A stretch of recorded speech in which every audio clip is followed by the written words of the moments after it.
যত প্রেম করার সমস্যা নাই, ডিভোর্সি মেয়ের দায়িত্ব নিলেই সমস্যা।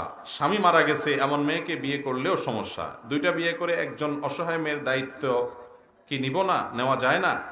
মাশাআল্লাহ, একজন বড় মনের মানুষ পাওয়া গেছে। ভাই, প্রথম কথা হলো, দ্বিতীয় বিয়ের কথা আগে পরে বলি, আগে প্রথম বিয়েরটা বলি।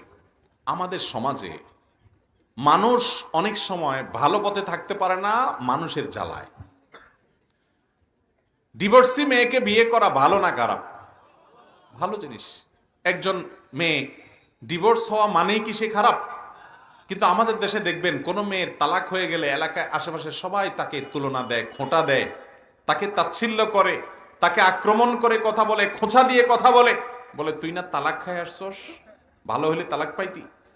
ভাইরা আমার, আমাদের নবী করিম সাল্লাল্লাহু আলাইহি সাল্লামের কন্যারাও তালাক প্রাপ্ত হয়েছেন এবং তাদেরকে পরবর্তীতে নবী সাল্লাল্লাহু আলাইহি সাল্লাম বিয়ে দিয়েছেন ওসমান রাদিয়াল্লাহু তাআলার সাথে। দেখেন, তালাক খাওয়া এটা কোনো মেয়ের খারাপ হওয়ার প্রমাণ সব সময় হতে পারে।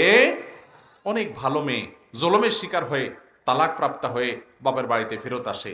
এজন্য আপনি যদি খোঁচা মেরে কথা বলেন, এই আপনার একটা খোঁচাই জাহান্নামে যাওয়ার জন্য যথেষ্ট হতে পারে। অনেক মহিলারা আছে, অনেক পুরুষরা আছে, তাদেরকে আঘাত দিয়ে কথা বলে, ঠিক না ঠিক?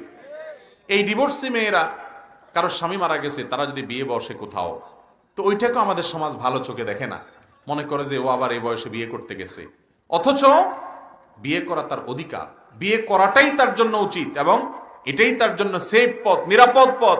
কিন্তু সমাজের মানুষ দেখবেন আকাম কোকাম করলে সমস্যা নেই, ভালো কাজ করলেই সবাই সমালোচনা করে, ঠিক না ভাই ঠিক? তো এই সমস্ত সমালোচনা আমরা শুনবো না। আপনি কোনো ডিভোর্সি মেয়েকে, কোনো বিধবা মেয়েকে যদি বিয়ে করেন আল্লাহকে খুশি করার জন্য, যে আল্লাহ আমি স্যাক্রিফাইস করলাম, অবশ্যই আপনি আল্লাহর কাছে সওয়াব পাবেন। এবার আসে দ্বিতীয় বিয়ের কথা। দ্বিতীয় বিয়ে করবেন, ভালো কথা।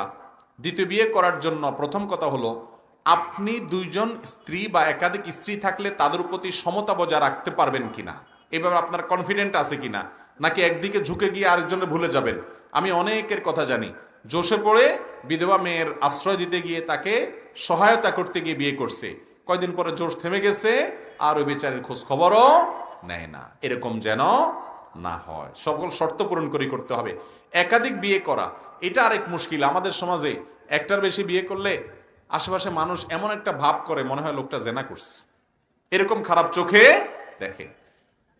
উদ্দেশ্যমূলকভাবে ইসলামের শত্রুরা মুসলমানদের কাছে হালাল বিষয়গুলোকে খারাপ করে তুলে ধরছে। ইবলিস এক্ষেত্রে কাজ করছে।